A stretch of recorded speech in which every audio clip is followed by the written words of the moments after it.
Breaking news from Sokoto State. The Sultan of Sokoto is in shock. Many families have been affected. Many have been kidnapped. Many have been killed in Kebbi local government in Sokoto State. Alhaji Adamu Aguna, who is one of the community leaders, was speaking to newsmen and recounting how many villagers have fled for safety in Kebbi local government in Sokoto State. And many top Islamic leaders are yet to speak on this. There is panic in Sokoto State. And that information is right there on your screen. You are seeing it live on your screen as you are watching this video. What is the way forward for the northern Nigeria? I've been talking about this over the past 2 weeks. You can also link this with Kwara State. Over the course of last week, Kwara State has now become a den of killings and abductions, especially Kwara South local government. Let's start from here. If you are watching for the first time, kindly subscribe to this YouTube channel, on notifications, drop your comments, click the like button, and also share this video.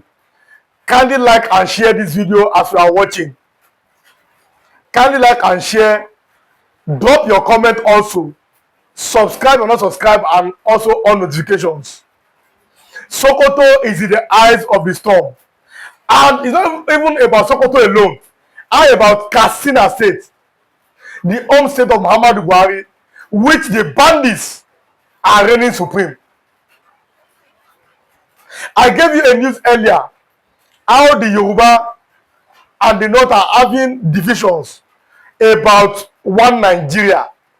Mr. Ayo Fakunda is having division, a contrary opinion to Tanko Yakasai on the issue of the way forward for Nigeria. Yoruba leader said, Nigeria is not one and we can never be one. Now, go and watch my previous video. Today, Sunday, the 5th of October, 2025. Go and watch my previous video. Now, that division on the issue of the sanctity, of the issue of the oneness of Nigeria between the Yoruba and the northern elites. Don't forget, I gave you a report how the Igbo people seem not to concern themselves about what's happening between the Yoruba and the Fulani. The Igbos have pulled out of any discussion between the Yorubas and the Fulani. The Igbos are more concerned about the release of Nnamdi Kanu, so they are not really talking about whatever happens between the Yoruba and the Fulani. The Kwara issue on the border, the issue of state police, these are causing divisions. And don't forget, what happened to the world? Give me the go ahead for creating of forest gas for different states in Nigeria. So all these are now dividing Nigeria along regional lines. The north and the south are now becoming more divided, especially on the issue of insecurity, the issue of state police, the issue of resource control. The north and the south are no longer at ease. Now, everybody is taking their own positions. Now let me give you more information about the Sokoto happenings. 17 villages is empty. 17 different villages. They are running away from there. Everybody is finding a way to be safe in Sokoto State. Sokoto State is where sees the caliphate. The Sultan of Sokoto State is the head of Muslims in Nigeria. He is the life chairman, the life president of the NSCIA, which simply means Nigeria Supreme Council for the Islamic Affairs. Now, if you talk about Khan, the Christian Association of Nigeria, they always elect their president. They have election. But in the Islamic side, no. If that man is alive, he is the life president. If another person comes, you take over. And we have seen some Yoruba people, they are disagreeing with the fact that, it's a religious matter, so they are disagreeing with the fact. But I'm looking at Sokoto State, talking about the level of insecurity. As of today, Sunday, the 5th of October, you are seeing that news right there on your screen. This is causing divisions. The North and South are no longer agreeing on some basic issues anymore in Nigeria. I've always been saying it. The country is not one. The bottom line is, let us have a restructured Nigeria, a proper system where everybody manages their resources. That is the bottom line. That is the baseline. That is where the country can start moving forward. Listen and listen good. You cannot go forward sitting down. We must have an effective system, a system that benefits every region of Nigeria. Now, all these things are now coming at the very front burner. Yoruba, Hausa, the Northern are having disagreement because ordinarily, Tako Yaka said, that's what he said, we cannot go back to the original system of government. That system cannot work anymore. Is that a fact? Or is it because the North is presently enjoying this one Nigeria? I've only been saying it, that this current system seems to favor the North. These are the problems. You see the fact that every region of the natural resources, what the North has only favors the North. What the North has does not favor other regions. That is the thing. You can ask yourself, what is the reason for banditry? And don't forget, the US government is now putting eyes on Nigeria, especially on the issue of killings of Christians across Nigeria. So there is many pressure in the North. Sustained pressures. The North is under pressure. The Christian killings have really gone global. And every nation is now talking about it. The killing of Christians in Nigeria, it has really gone global. Many US senators are talking about it, US Congress, they are talking about it, US President, Donald Trump, everybody is now beaming their searchlight on the Nigerian system. And over the course of weekend on Saturday, Goodluck Jonathan said Muhammadu Buhari was given permission by Boko Haram to negotiate for them. Jonathan made this revelation that Boko Haram gave Muhammadu Buhari the permission to negotiate for them. Now, all these things are the indices, they are key indices. And the fact that the big divisions among the various ethnic types, now the various ethnic groups in Nigeria, these are that indices. The issue of the Christians is now taking a very big front burner. Everybody is talking about it.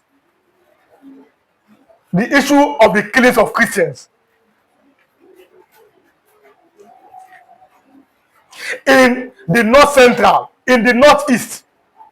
Even when Boko Haram did that something yesterday, Saturday, the 4th of October, the US Senator Ted Cruz mentioned this. So that there is very big pressure on Nigeria. And don't forget, yesterday, 4th of October, President Tinubu was in Plateau State for the burial of the APC chairman in Nigeria, who is a Christian. Tinubu said, I am a Muslim, I married a Christian. So every religion is permitted to live in peace in Nigeria. But is that the way it is in the northern Nigeria? All these are pertinent questions we must ask ourselves this lovely time. Now, drop your comment if you are watching this video. Drop your comment on this. Look at Sokoto State, the seat of caliphate.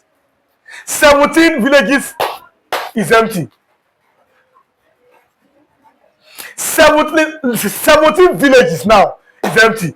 Everybody is running helter-skelter for the fact that the insurgents are not taking any prisoners. And I remember I said, when you see evil, you must speak out.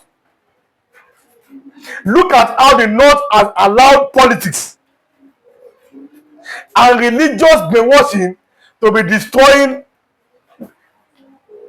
their youths. The late Chief Jeremiah Obafemi Awolowo said, the child of the poor man who you have refused to train, they will not allow your own children to rest. Awolowo made that statement. Now look at the northern Nigeria today. Even in Sokoto State. Now all these things are that simple pointers to the fact that it is time the North must start educating their youth. Give them free and compulsory education. Let them learn trading. Number one, let them scrap this almajiri. Almajiri is just for politics. There is no almajiri anywhere in Saudi Arabia, which is where Islam came from traditionally. There is no almajiri in Iran, where the Shia Islam came from. There is no almajiri in Kuwait, in Qatar, in UAE. All these are prosperous countries, in Bahrain. All these almajiris in, okay, there's not even almajiri in Yoruba land. Yoruba have Muslims. So what's all this nonsense you know are doing? All these things must be scrapped. When good luck Jonathan gave them almajiri schools when he was Nigeria president, they refused to vote for him. And now the chicken had come home to roost. And a very, very big problem is there in the North. Their hypocrisy is now coming back to bite them and to haunt them. Somebody asked me, what is the way forward for the North? There's no other way forward. Only the truth can set you free. These children, let them go to school. Number two, more importantly, a man and a woman should be allowed, or they should have the children which they can be able to train. It is very, all this now God, all this is rubbish. If you can train 2, not 2, you can train 100, 100. Not able to compete with children. Listen, a very, very big disaster is happening in the North. A complete disaster is happening in the North. And the truth must be said. So it is time. Northern leaders, you have ruled Nigeria the most. The North has ruled Nigeria and any other region. Let them have a meeting or a conference among themselves and tell themselves the truth that this current system is not working. Only the truth can set the Northern Nigeria free. Listen and listen good. Look themselves in the eyes and tell yourself the truth. You have been ruling for how many years? What is the result? Buhari just left 2 years ago before Tinubu became president. What have you benefited from ruling Nigeria? Or how has that ruling Nigeria impacted on the lives of your people? This is a very, very big and salient question for the northern leaders.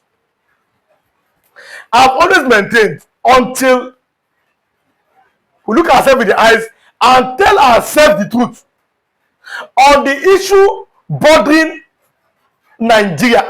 Now, I'm talking about the geographically now, northern Nigeria the most. Buhari made every effort in the eastern part of Nigeria. Is it in Kanu? Is it Python dance? All those things, all the effort was geared towards eastern part. Now, it don't die. Now, Tinubu is there. Look at Katsina State. Look at Sokoto. Look at Zamfara. That the bandits are coming to a peace meeting. They are coming with ammunition, with weapons. The bandits they are acting as if they are state agencies. Better still, as if they are above the law. I repeat, northern leaders must allow our military to take care of them. Nigeria has capable military. Our military are capable of defeating these bandits, this Boko Haram, this kidnappers, all those rubbish. They can do it. So the other Nigeria should stop negotiating with bandits Stop making them look as if they are more powerful than they are. These are the crucial and vital issues now in Nigeria. Sokoto State. Oh yeah. Anytime a man wake up in his life, that time is no morning. So good morning to Sokoto State. Good morning to them. That is the problem. Well,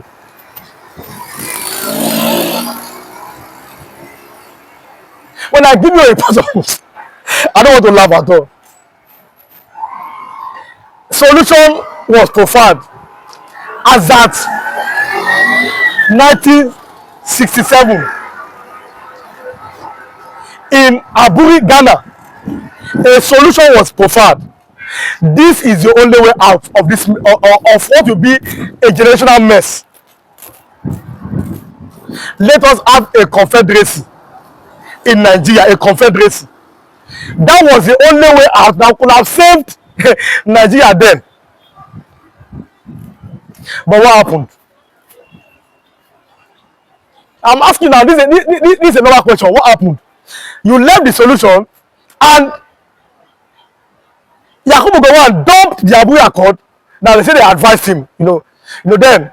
And if you even think about the Yakubu Gowon, a man that became head of state at 31, he was a bachelor now. But is there a future for Nigerian youth? Okay, let's talk about this morning.